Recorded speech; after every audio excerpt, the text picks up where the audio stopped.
the idea of having like a bumper sticker that someone pointed out, you know, that actually is directly associated with a white power organization. I don't know if you know that, right? Like that's why the K's are capitalized. I was like, oh my God, and run over with a fucking, you know, scrape it off first thing. I couldn't imagine having something like that like on my goddamn body. It would just be like, you gotta get that shit lasered the fuck off like the next morning. I've talked a lot about Graham Platner, but I know that he does make a lot of people very excited. A lot of people on the left especially. And I guess I'll watch his campaign video for US Senate here, the launch video. What I love most about Maine are the people. I have never met people who are more hard scrabble, even in a place that requires you to work like 2 or 3 different jobs. We have watched this state become essentially unlivable for working class people, and it makes me deeply angry. My name is Graham Platner, and I'm running for U.S. Senate in Maine to defeat Susan Collins. A decade of military service going overseas, farming oysters to feed my community, diving to lend a hand to other fishermen, trying to start a family. But everywhere I've gone, it seems like the fabric of what holds us together is being ripped apart by billionaires and corrupt politicians. So I can see why, I guess, a lot of people got excited, right? Just right out of the gates. It's kind of like, hey, this is going to be a really hard person to push up against. Because, you know, all the things in America that you might normally criticize, you know, like, I mean, he's an army man. He's a vet. He's an actual oyster farmer, and he catches the seafood to feed the community. He wants to take on the billionaires and the corporate class. So we got ourselves, you know, what is being touted as a working class hero. And, you know, it wasn't until, I would say, probably when I got back from my trip, and there was this entire controversy happening related to the Nazi chest tattoo, that I was going a little bit deeper into his past. Because a lot of people who were excited about him, I think they loved the no-nonsense aspect of this, right? Like in terms of, what is it called, political firebrand, it's kind of hard to compete with this. I mean, he's getting on stages, he's well-spoken, he sounds commanding, almost like an officer would be, and he's fighting on the behalf of a lot of issues that a lot of people care about, and I think they are important issues. I think the idea being that it's really weird of all people to see the podcast bros getting so aggressive about this. I did not like. There has been the strangest alliance in the past, you know, 24 to 48 hours related to the story. Specifically, being like, you know, there are a bunch of libs who are really fighting on his behalf, aligned with some Dem socks who are really fighting on his behalf. But on the other end, there are other Dem socks fighting against him. Socialists being like, this is revolting. You know, another libs being like, no, he's not our guy. We want the, you know, the more safe corporate backed candidate to go in here and be able to compete at the Senate level. And I know a lot of people got excited too by the speeches he's given, especially his speeches at the No Oligarchs events with Bernie and AOC related to him. And then this happened. Democratic U.S. Senate candidate Graham Platner facing scrutiny over a tattoo associated with Nazis.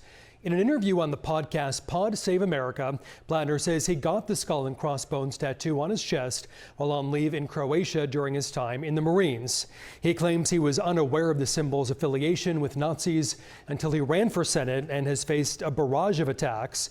Platner says the opposition is trying to frame him as a secret Nazi, but he says this is at odds with his previous anti-fascism statements on social media and called himself. You're taking the Oppo research from DNC Suja seriously? No, I'm just speaking on behalf of myself. So you know, when learning about his military career, first off, something that was kind of striking to me is that the guy did 4 tours. 3 of them were voluntary. So you do your required one as signing up for the military. And I understand that aspect. There are people who sign up for the military for a variety of reasons. I'm not like someone who just immediately discounts someone because they're a veteran. I don't think that's productive. And I think that there are a lot of people who join the military for a variety of reasons. Some people join it because they need jobs. Some people do it for housing. Some people do it for education. There's an entire thing called the poverty draft, of which I'm, you know, very well aware. So I think there's a lot of reasons to join the military. And not every single person who participates in the military is necessarily doing it in combat roles or are just like bloodthirsty monsters who want to enact, you know, U.S. imperialism overseas. If you are voluntarily returning to combat twice in Iraq So that means after you've served your tour, you are then able to start a civilian life if you wanted to, or you can continue. You return intentionally to an illegal U.S. occupation in which the U.S. was doing imperialism in a combat role, nonetheless. After that, he did a third one, in which, well, this is technically a fourth, but his third voluntary one, to Afghanistan, which, again, these are both wars of which I, categorically think are, riddled with war crimes, a horrifying part of U.S. history, imperialism, devastating to the local populations and the civilians who were killed in that. And yes, a lot of people pointed out, well, there's no evidence that he actually, went there because he, was doing that to kill people. His version of events is that he was going back out of loyalty to his fellow soldiers and felt that like he needed to continue to operate in that capacity in those battles. That to me is a bunch of red flags, and was in and of itself. But again, so many people were so excited for this guy that I was willing to be like, all right, well, I'm not going to do an entire special on my, own issues with that and why I think that is something to look out for. And then the Blackwater stuff came up. So post his tour in Afghanistan, he then decided to sign up to work for Blackwater, which, if you didn't know, is a mercenary organization. He was working under, I believe, when it was a different name, Calypso, but it effectively was working for Blackwater, once again, to be a mercenary in Afghanistan, returning to Afghanistan to then work as operational security for, again, U.S. war crimes. And while doing that, it's where he started to realize how the entire thing is a sham, is fucked up, that, the entire thing is just basically printing cash for the military-industrial complex to do work on behalf of corporations who are trying to secure resources overseas. And in doing that, that's where he came to recognize a lot of the horrifying realities of the very empire he was serving. So that was the sales pitch on paper. So that alone is a lot of stuff that normally I'm surprised to see that there were a lot of leftists on board with that in and of itself. But that, again, is not just disqualifying, so to speak. So what comes out yesterday, and what is a pretty shocking thing, is that he has a Totenkopf, which, if you didn't know, is the exact Nazi skull and bones tattooed on his chest.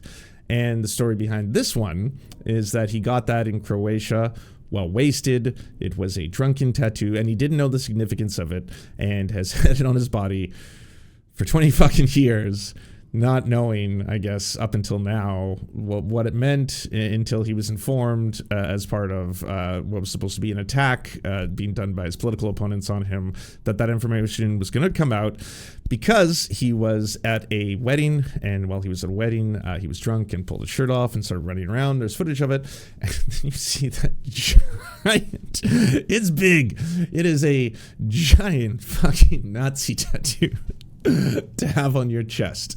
Now, a lot of people immediately ran towards the idea that, hey, by the way, that this doesn't imply that he is in fact a white supremacist. That would be very, very contrary to his lifetime of opposing things like fascism and white supremacy. You can see it in a lot of his posting. He's got all these old posts that he's been doing. They've been leaked on Reddit as well, that make him and define him way more as someone who's a communist. And so it'd be very, very strange if the same person was in fact, a secret Nazi or something like that. And so this is just a whoopsie. A case of he didn't know, and now that he's found out, he's covered it up, and he's put it like this happened within the last 24 hours. This morning he woke up, one of the first things he did as remaining on the campaign trail is he got that tattoo covered up fucking finally. Because, yeah, I just, speaking for myself, just as a non-political, again, jabroni, who am I? A guy who does commentary on the internet, all right?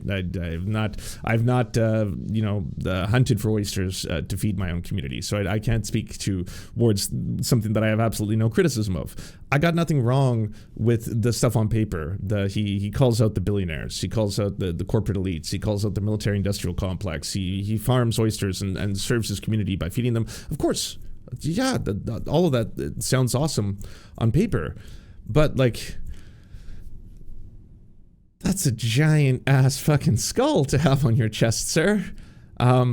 Even if you are not in any way, affiliated with anything related to neo-Nazism or fascism or stuff like that, that is just a grotesque symbol to have on your body.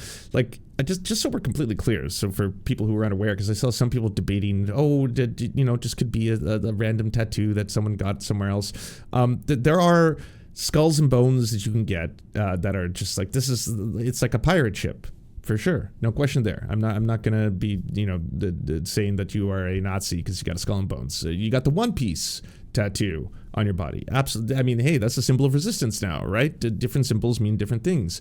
This is the exact symbol that the SS soldiers who were guards for the death camps wore on their hats and on their belts.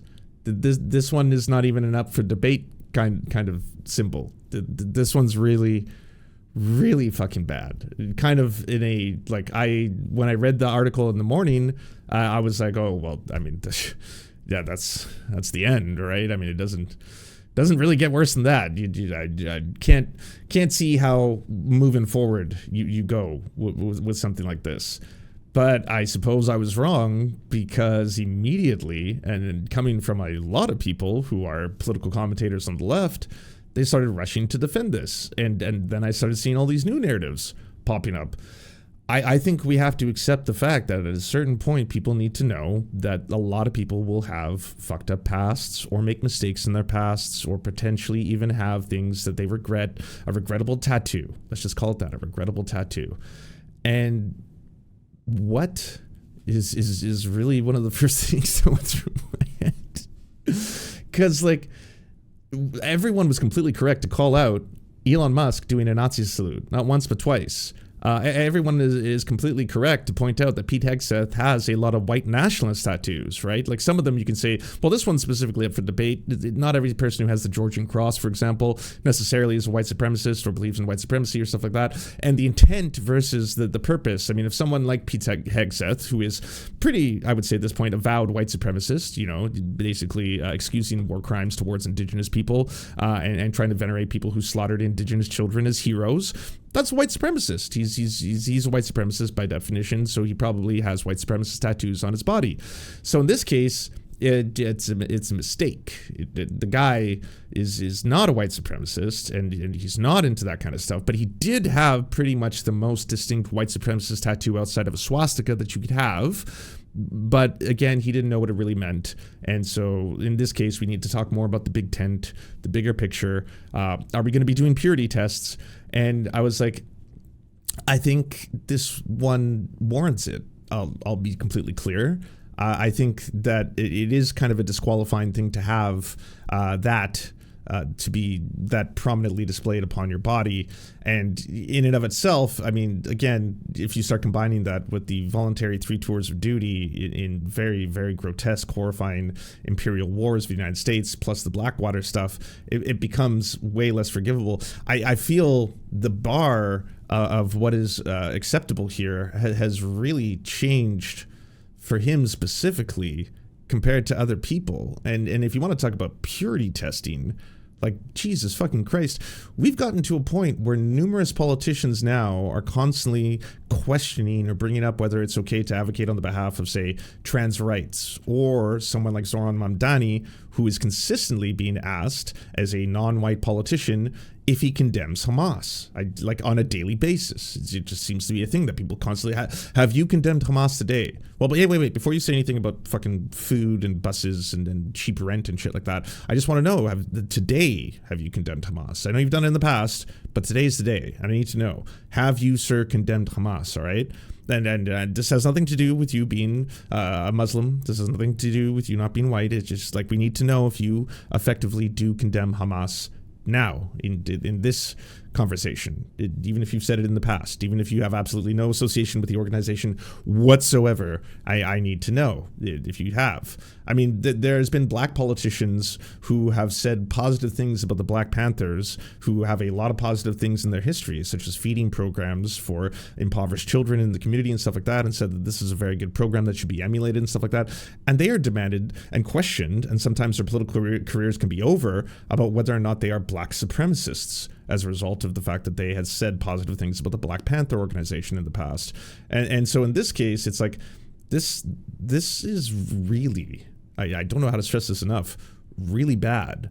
And not only is it really, really bad, but it's also something that should not, like, politicians come and go, just so everyone knows. There are people who, like, there's no guarantees of this individual ever even winning the primary, let alone winning the Senate seat. Those are still the steps. Like, that's the other thing about this that really was making my head spin, was that apparently this is over a year away from the primary. There's a lot of time to regroup and to find a politician who does not have that kind of baggage in their past, which is effectively going to be weaponized against him in perpetuity forever. And, you know, this is something where people could actually take a step back and be like, okay, well, it's unfortunate, but we can find another working class or pro-working class or, you know, pro-anti-war candidate.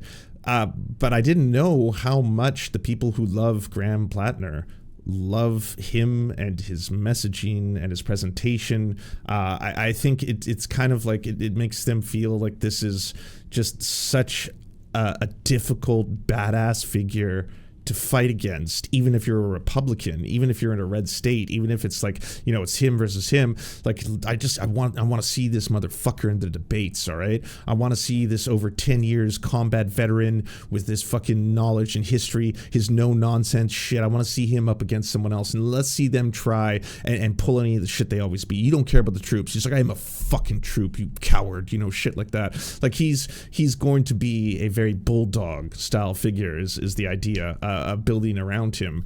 But again, I think you are giving this man a level of grace that other politicians, especially if they're women or people of color, are not afforded. They're like, yeah, people do fucked up shit in their past, no question. And yeah, everyone has, I'm sure, I can't speak for all of you, but I can speak for myself, said things they regret or done things you regret. But no, I did not go through a wouldn't it be cute to have a fucking totem conf tattoo on my body phase. What are we doing here? That's what I gotta keep asking. What the fuck are we doing here? It doesn't, outside again of a swastika, it doesn't get worse than that in terms of insignias to put on your fucking skin. Like, I would have trouble finding out that a close friend had that, let alone someone who you were going to elect to a top tier position in any capacity. And the reason I bring this up is because I've had the other side of things where people are like, don't you believe in restorative justice, reformative justice? For starters, restorative justice, it has to be done on the behalf of the individual first and foremost. That's part of it. So they need to have come forward, not because of a leak, not because of a video that came out, not because of a opportunity that may be lost, but because they themselves recognize what was wrong about something and want to then try and undo the damage that thing has done in the world. And that can be anything from, I served in Iraq and I served valiantly. I just did it because I was trying to protect my brothers and sisters who were also in combat. I did not kill any children. I did not massacre any homes. I did not go on raids where I put a gun to, a crying mother's face. None of that kind of stuff. I did not do any of that. And while there, I realized the horrors and atrocities that my participation in U.S. imperialism has caused, and I want to undo that damage. Okay, you are working towards restorative justice, but you can also do that in a variety of capacities, right? Like you could come forward and and that's why I'm volunteering for Veterans for Peace, or that's why I want to lead an organization of Food Not Bombs, or that's why I want to work towards this anti-hate network, because at the time I didn't know that I'd put, the SS skulls on my body, and I'm horrified by that. I find that to be grotesque, and it was a drunken mistake or whatever it's going to be. But again, the politician will come and go, and people now getting on the record, especially people I respect, especially people whom I think do a lot of good in this world and advocate for a lot of great things and policies and all that kind of stuff, you're going to be on the record as normalizing something like this, as trying to give a pass to something that otherwise in any other context for anyone else, like especially if they happen to be a political opponent, if they were a Republican who had a totem conf, there would be no conversation here. There would be no debate. There would be no people being like, well, yes, that's an unfortunate tattoo. The carelessness of youth. We all make mistakes when we're in our 40s. I know he didn't get it when he was 40, but he's had it for 20 years. It's bad. And again, that's the part of it. So I understand why there's a lot of people who are like, this guy he's going to be such a force.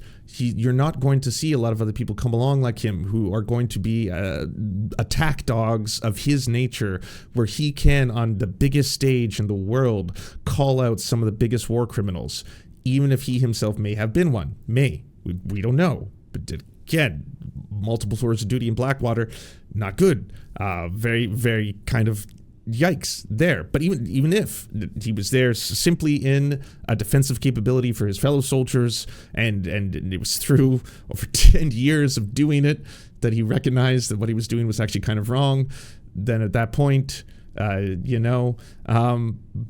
it also, he doesn't have to be a Nazi to have a Nazi symbol on his body. And like, you didn't know, you had no idea. There's no way anyone in the totality of your life, any person who's ever seen you go for a swim in a lake when you're catching oysters, ever pointed out that's weird that you got that. And if he didn't know, if this is genuinely 100%, because again, it doesn't get much worse than this in terms of Nazi affiliated or the fucking SS affiliated tattoos. Even if it was 100% completely innocent, I had absolutely no idea. I didn't know what this meant. And now that I found out, I mean, he did within 24 hours cover it up with the wolf. Even if that was, the case and all of that, that's still a really fucked up bad thing to like. I'm speaking from personal experience here.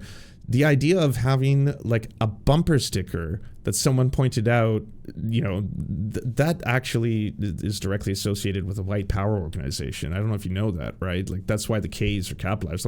I was like, oh my God, and run over with a fucking, scrape it off first thing. I couldn't imagine having something like that, like, on my goddamn body. It would just be like, you got to get that shit lasered the fuck off, like, the next morning.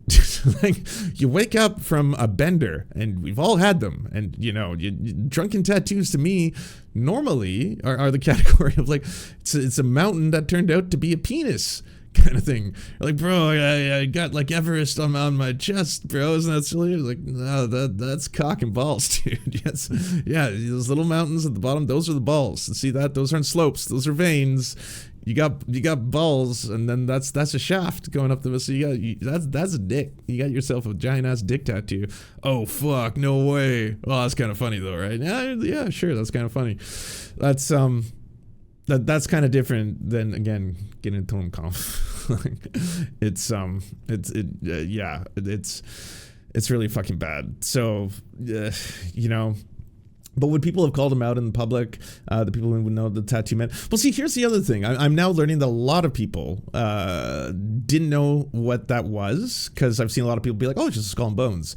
And again, skull and bones in and of themselves are not white supremacist symbols. That you could get it because you like pirates. You can get it because it to you implies something that, we're only inches away from death, or some other expression or saying, or that could be a reason why you wanted it. This one is extremely distinct and unique. I thought everyone had seen this meme at this point, even if you aren't like a World War II buff, or you're not a big history buff, but there was an entire Mitchell and Webb sketch about why the fuck did the Nazis choose the symbol.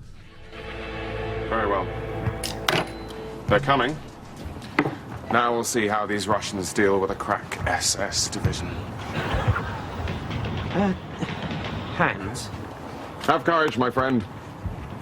Yeah, Hans, I've just noticed something. These communists are all cowards. Have you looked at our caps recently? Our caps? The badges on our caps. Have you looked at them? What? No. A bit? They've got skulls on them. Have you noticed that our caps have actually got little pictures of skulls on them? I don't, Hans, are we the baddies? That's where the meme comes from, if you didn't know. Yeah. And it's just a thing where it's kind of, I know the Alex Joneses of the world love to say that, the Nazis had fashion and other weird shit like that. But it is very odd that, as part of this very horrifying division of the Nazi regime, and again, responsible for running the fucking death camps, they would want to put their symbols being skulls on their costumes. Let's see. We should be able to hold them at this point here, at least for a few hours. Why skulls, though? What? Why skulls? Well, maybe they're the skulls of our enemies. Maybe. But is that how it comes across? I mean, it doesn't say next to the skull, yeah, we killed him, but trust us, this guy was horrid. Well, no, but... I mean, what does skulls make you think of? Death, cannibals, beheading, pirates. Pirates are fun. I didn't say we weren't fun, but fun or not, pirates are still the baddies. I just can't think of anything good about a skull. What about pure Aryan skull shape? Even that is more usually depicted with the skin still on.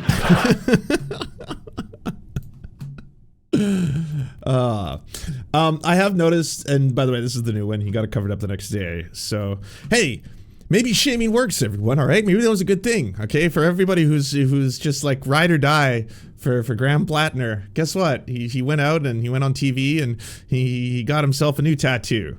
I don't know what it is. I really hope it's not representative of anything else. I'm sure the internet is running through. You can still see the bones poking out. I know.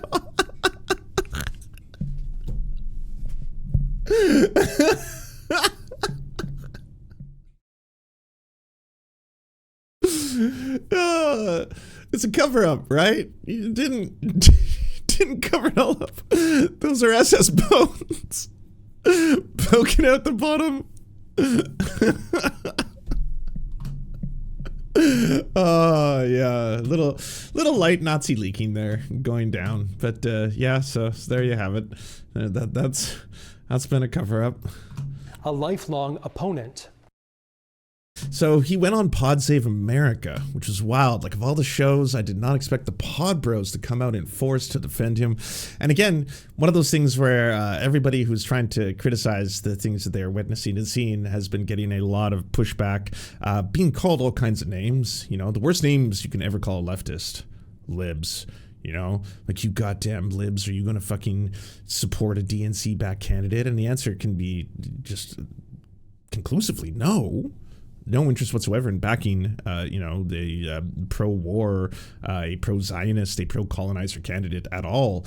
In this situation, it is quite unique. I would say that there's still a lot of time. There's still a lot of time to potentially rally around someone else who delivers the same message. There's also this kind of accusation of elitism going in both directions now, right? People are saying like he's a working class politician and a hero. So what, he's got to be a perfect guy? It's like, no, he's not perfect. I think we can probably set the bar at no Donald Trumps. That could be a bar to start with. Working class, awesome. Although people have been also informing me that he's not necessarily working class. He actually comes from a rather privileged background, which is also kind of odd that people are trying to throw you're not working class. You're not working class. Do you know what working class is? Well, his father was a lawyer. Well, the lawyers are working class. How are we defining working class? What is going on here? Maybe he's appealing to the Republican voter with the Nazi tattoo. That's true. I mean, hell, on the other side of the aisle, there seems to be absolutely no worry whatsoever about having white supremacist imagery on their bodies. Veteran, oyster farmer, and main Point of the thread, actually. So you're saying that this is not something that you were shitposting about. This was not something that you felt, it wasn't meant to be a commentary. It was a question you were sincerely asking on a Reddit thread because you thought there might be some sort of like cultural explanation or something. Is that what you were saying? Yeah, I like there was I grew up in Maine. I had never bartended before. I was living in Washington, D.C. And I honestly, I reread a lot of the comments for obvious reasons. Many of them I'm like, oh God. That one I must say, I was legitimately curious. And it was not, certainly not meant in any malicious way. And I got an answer soon afterwards in reality from an actual person. But got it. Okay, so another one that's gotten a lot of attention is there were posts from 2013 where it seemed like you were playing down the challenges faced by members of the military who were trying to report sexual assault allegations. The first post was, in today's current climate, when every whisper of a misplaced hand brings down a feature-length film, anyone who actually thinks the military is purposely covering up rape to save a career of some goddamn captain is clearly both an idiot and junior enough in rank or life experience to think it matters. And then there was another post where you suggested that the way to avoid getting sexually assaulted was not to get blacked out drunk. Again, what do you say to someone who hears those comments and feels like it's minimizing a very serious problem, if not suggesting that the victims are the ones to blame for sexual assault? Yeah, they would be correct in that. I didn't know what I was talking about. I had, at this point, I just got out of the infantry. It's important. Like, my time in the service was in the infantry. At that point, it was an all male branch. I had only recently separated, and my frame of reference was that world, and that was not a world in which, frankly, I had very little interaction with women. I'm gonna keep playing this, but like one of the ones that someone sent me was this one. The Indian Wars, the Philippines, Haiti and Nicaragua in the 1920s, Vietnam, Nicaragua, and El Salvador again in the 80s. As for would have, I did for Iraq and would love to get to gone. Small wars are pretty enjoyable. It's the big ones with days of military fire and inhuman brutality that take the fun out of fighting. But small wars, and Iraq and Afghanistan are indeed small wars, provide the rush of small combat actions along with the intellectual challenge of building personal relationships and infrastructure within the local community. Small wars are thinking wars, which I much more prefer over the bloody slugfests of great power conventional warfare. Oh, and the revolution, because I'm American.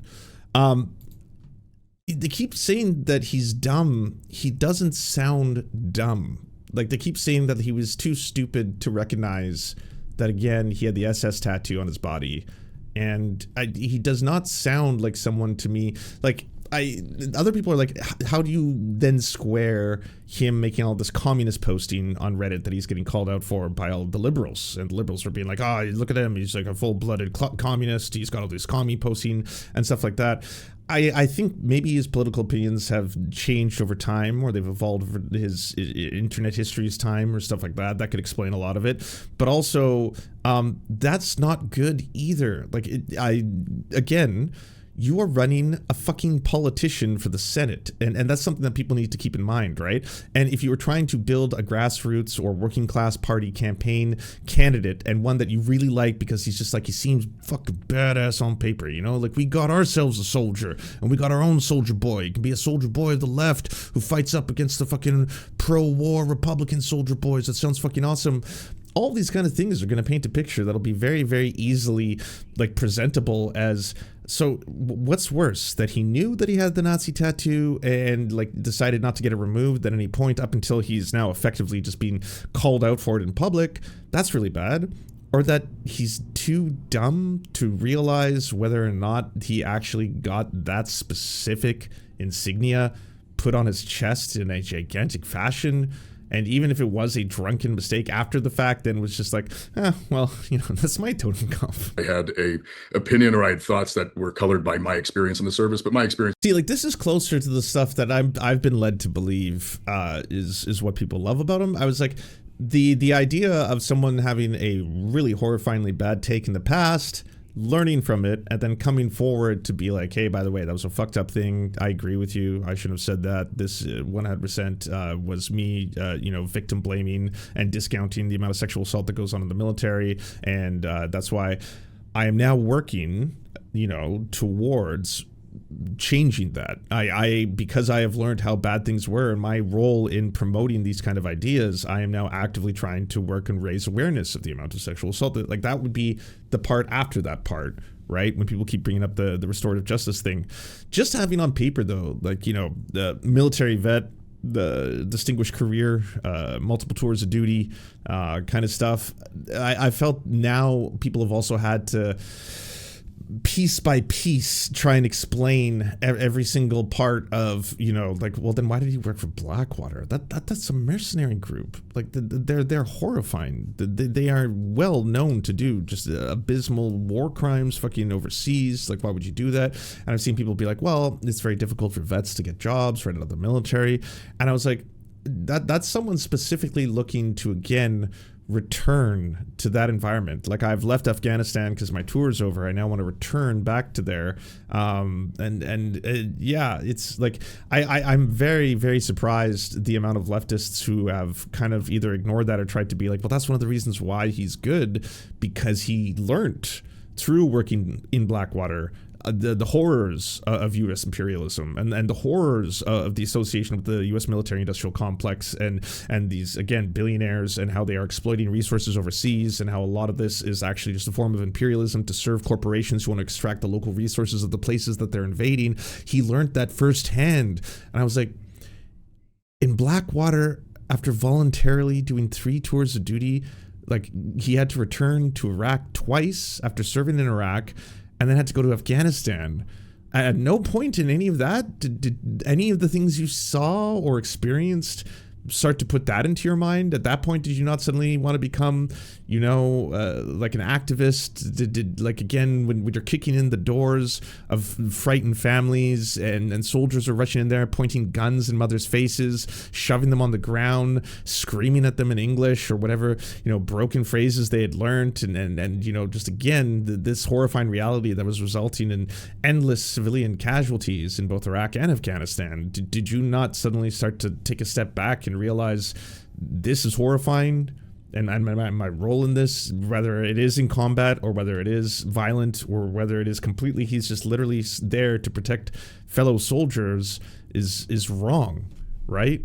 Like, the service was frankly limited, and that's when I reread those, I see me not knowing what the hell I'm talking about. Yeah, and sort of beyond like the substantive concern with the comments you made, I think is a political one, right? Like, as you know better than anyone, Maine is a really important Senate race, and Democrats are worried that if you're the nominee, like Susan Collins or the many super PACs that support Republicans, will spend $50 million, $100 million on negative ads featuring a bunch of these Reddit posts. There's ones where you call yourself a communist. There's ones where you call police officers bastards. There's one where you say that rural white Americans actually are racist and stupid. What do you say to that, and how do you combat that? Yeah, first, like, I see that's the stuff that, like, I would assume his political opponents are going to use against him, right? And that's the kind of stuff that, yeah, but even then I would be like, oh, you're fine. Like, you can go forward and you can definitely, deal with that, because you're going to get people attacking you no matter what you've done. And in the modern age, yeah, most Americans don't agree with any of those kind of statements, but you can definitely still play this, right? It's this part. In kind of a non-traditional campaign move, your team actually shared some opposition research on you with me. It's a video from, I believe, a decade ago. Let's just watch an excerpt, and then we should talk about it.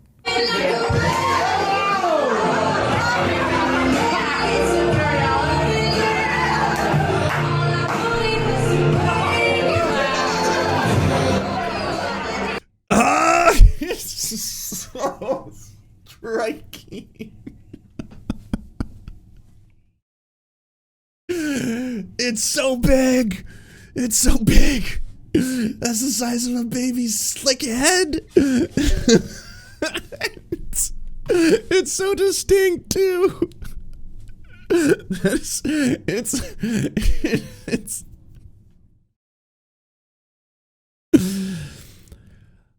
I'm sorry to the no war but class war left. It's indefensible. It's indefensible. Like, dear Lord. Peacemaker moment. Yeah, oh man, I've seen so many of the memes going around right now, because it's just like, on some level, what are we doing here?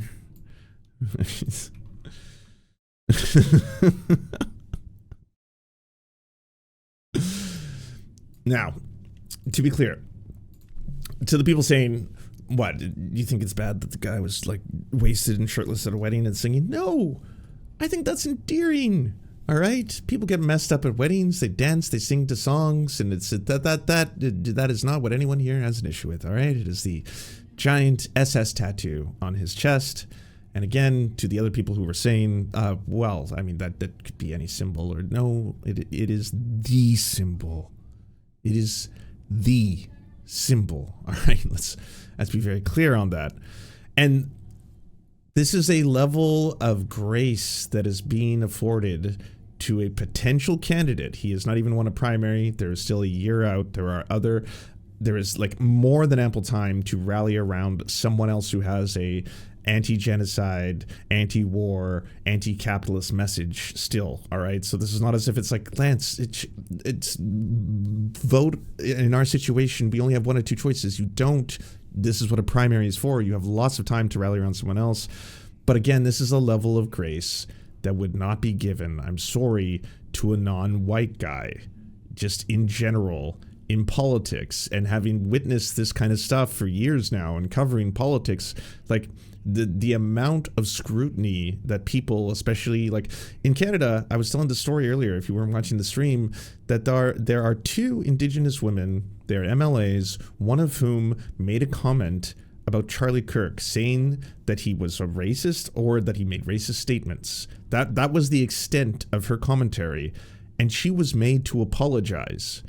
She got so many death threats. She got so many fucking, just thousands of people calling for her resignation. How the fuck dare you say that right after his death? After he died, he was a father. There's a widow. There are children without a dad. Disgusting. You should be ashamed of yourself. And she ended up apologizing. She ended up having to come forward and apologize. She's still to this day being asked to step down from her position, and her office got firebombed. And there's still more attention and more media and more eyes talking about the fact that she is refusing to step down than the fact that she is facing violent death threats and a potential, like, you know, a terrorist attack against her. In that situation, it's like you can see the level of how upside down this shit can be. And in this case, I would have assumed that just this again is something that is, it's indefensible. There's all these stories and all these versions of events where it's just like, who amongst us has not made a drunken mistake? Who amongst us is not he's had that drunken mistake on his body for 20 fucking years. It's been 20 years of having that fucking drunken mistake on there. That's really, really fucked up. And again, it's like, if it was a friend on the spot, you know, I would question our friendship. I would be like, do you know what that is? That is the exact symbol that the SS soldiers who marched people into the death camps were wearing on their hats and on their fucking lapels and on their belts. That is the skull. It's not a skull. It's not a similar to the other. That is the fucking skull. It's a totem conf. You have that enormous right here. It's just really fucking bad.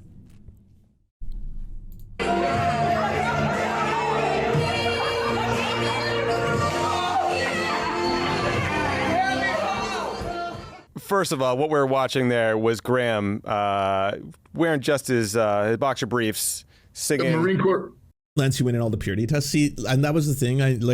I knew if I started talking about this, there's most likely going to be a large section of, again, colleagues whom I respect. I find this an unfortunate disagreement now happening between a lot of different leftists, especially people in larger positions of streamers or podcasters or stuff like that, who are, you know, just saying that there is Hall monitors. And there's purity testers, and there are, you know, people trying to, you know, basically just condemn him because one little mistake that someone made in the past. And, you know, to me, the history in and of itself was a yikes. The multiple tours of duty, that was a yikes. The Blackwater stuff, that was a yikes. But of course, there are arcs that people can have. You could have joined the military for a variety of reasons, not because you were looking again to just literally go overseas and shoot brown children or anything, like, you know, not that you wanted to be a baby killer or something of that nature. You could have been in the poverty draft. You could have wanted education or housing, so many reasons. And then once you served in the military, you realized the absolute horrors and atrocities of a system that you had become a part of, and you wanted to undo that. Yes, I am on board with all the restorative justice and all that kind of stuff. And again, the restorative justice has to come from the person, right? Like they have to be the one coming forward and being like, I, wholeheartedly cannot believe that for, a period of time, I had this on my body, and it is a disgusting symbol of hatred. I will be removing it. Tense stuff. What should we do? If it was me, if it was my election, if it was you have a year out. You have a lot of time to rally behind a different candidate, one who still speaks to a lot of these issues. I think people are so enamored with him on paper that they are now willing to go to extents that can be permanently damaging. There is like, if we get to a point where we're normalizing, okay, we have to accept that a lot of people go through Nazi phases, and I don't think that is true. I think a lot of people are racist. I think everyone is racist. I think we're all programmed with racist ideas and thoughts and stuff that we got to unpack. I think a lot of young men can go through, yes, very, very, alt-right, far-right phases or stuff like that, or people can go down these fucked up paths of radicalization, or especially for young white males, they seem to, seek out through the manosphere a solution to a lot of the problems they might experience as men, and those manosphere circles do indoctrinate them into forms of white supremacy. That is 100% true and real. But like to say outright that people like go through Nazi phases, like no, that is a pretty extreme and thankfully still minute percentage of the population that finds in any way that it's tolerable. Like this is one of the reasons why the alt-right became the alt-right, because Richard Spencer and Nick Fuentes and a lot of other people knew that their messaging and the things that they said out loud was abhorrent to general society, as it should be. Right? Like general society should find these things to be disgusting and deplorable. And because of that, we need to hide our power levels, which was their strategy. We need to stop saying that we are white supremacists, that we believe in the superiority of the white race, that we believe in any of that kind of stuff, and start saying that we are an alternative to the right wing, and that we believe in nationalism, and that we believe in making sure that our borders are secure, and we go down that path. And that has resulted in the transformation of a lot of MAGA, the modern Republican and right-wing movement in the United States, but peering off into Canada, into the Conservative Party, and peering off into lots of parts of Europe. And I mean, Nigel Farage was already way on that side well before MAGA started to become as powerful as they are. And that is their way of infiltrating this kind of stuff, where not everyone can see all of the dog whistles. Not everyone can see all of the coding. Not everyone knows when the DHS is posting straight up manifest destiny paintings and ideology and stuff like that is actually what it means. Instead, they can have plausible deniability. They can always take a step back and be like, no, hey, come on, this is not Nazi shit. It's something else. Silkies, those are Marine Corps running shorts. Pardon me, silkies. First of all, but not just Europe, Japan as well. Well, this is the problem.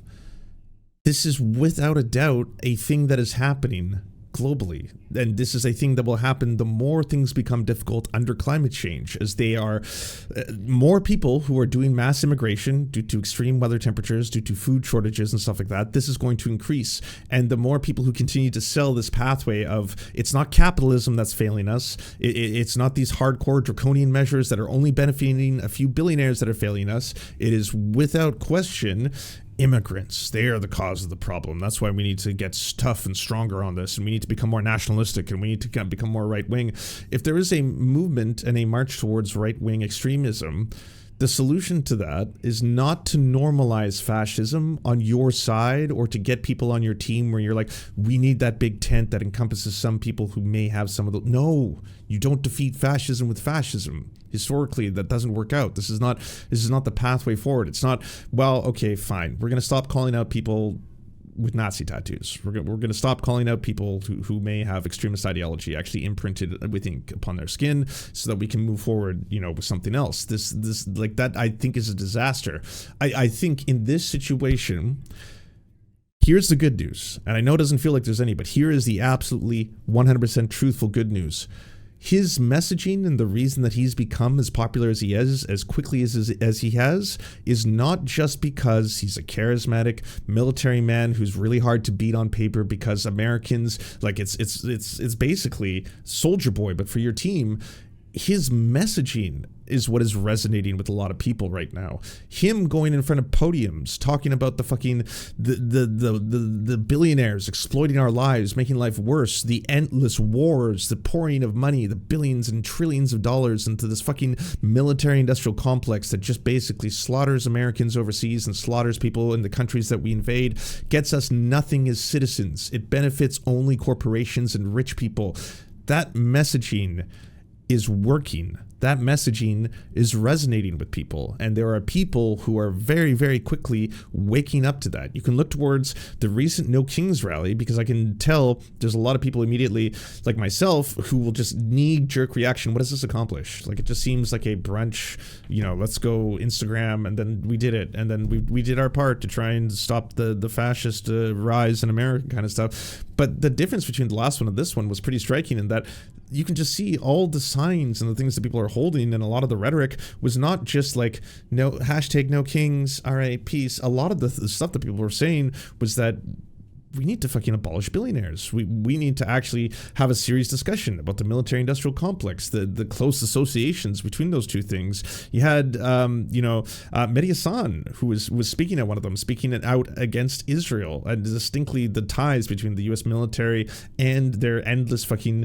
death machine overseas, and the correlation between that and how it all goes back to U.S. imperialism. Like there is, without question, a large percentage of the population, especially millennials and younger right now. If you look at those recent polls of like who is anti-Trump right now, Gen Z is beating everyone. It's like their category flipped, from being previously entertaining perhaps the idea of him coming to that election to now being like, fuck that piece of shit.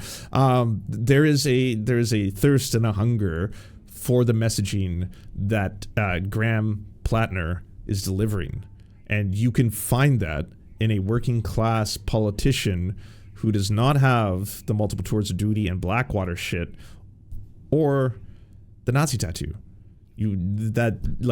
This is one shitty, unfortunate situation that I think a lot of people are throwing too many chips into, if I'm being frank. I think that's it. And I don't think it's not without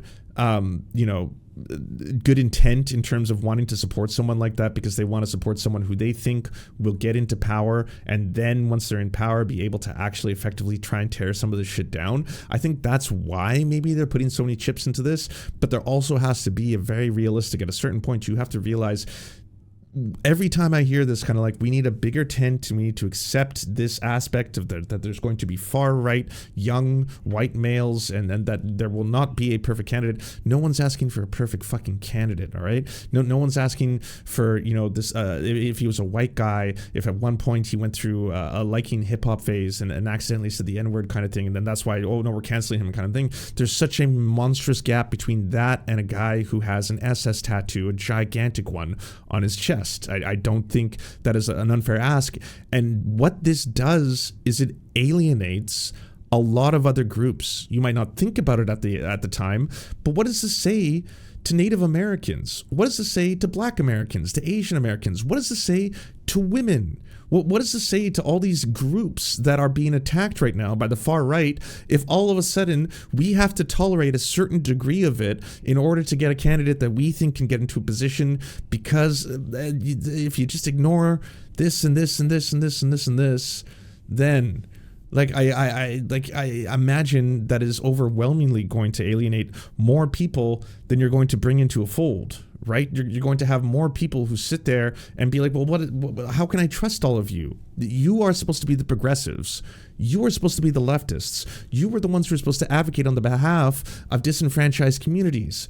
And if you happen to be someone like myself who's got an indigenous mother, or you happen to be someone who comes from a family that is not predominantly white, this could be very alienating. This could be very kind of like, are you not going to stand up for this? Like, I can't imagine what it's like for the trans community, who has had to sit through the last fucking couple of cycles as people are telling them over and over again, we need to simply hear them out. We need to simply find on their level what this is all like. This is a debate. And if we can't allow them to have a debate, we'll alienate a whole bunch of people who don't believe in human fucking rights.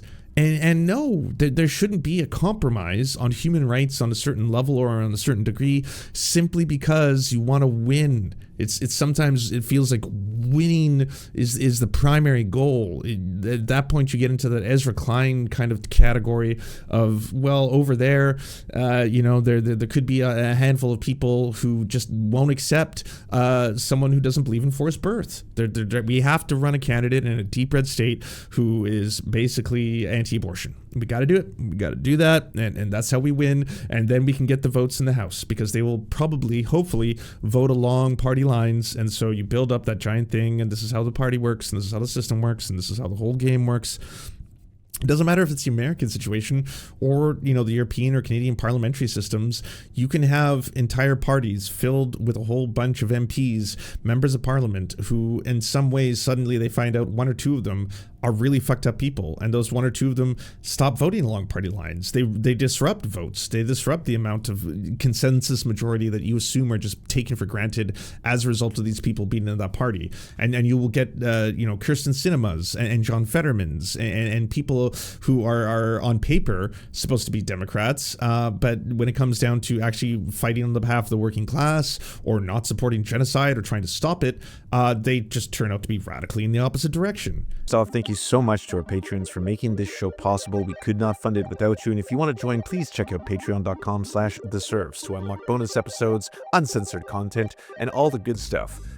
Thanks to Anna Loves Riley, Addercap, Bobby Lasers, Cheryl Alvarez, Comrade Junkie, Doug Caddy, Everything Important, Hegbard Salim, Multimondi, Omni, Political Papi, Preston Kroll, Quiet One 85, Riley and Anna, Roller Dragon, Cernicus, Stellar Gwyn, Sebastian Demmel, Tigwick, and Words Greenwood.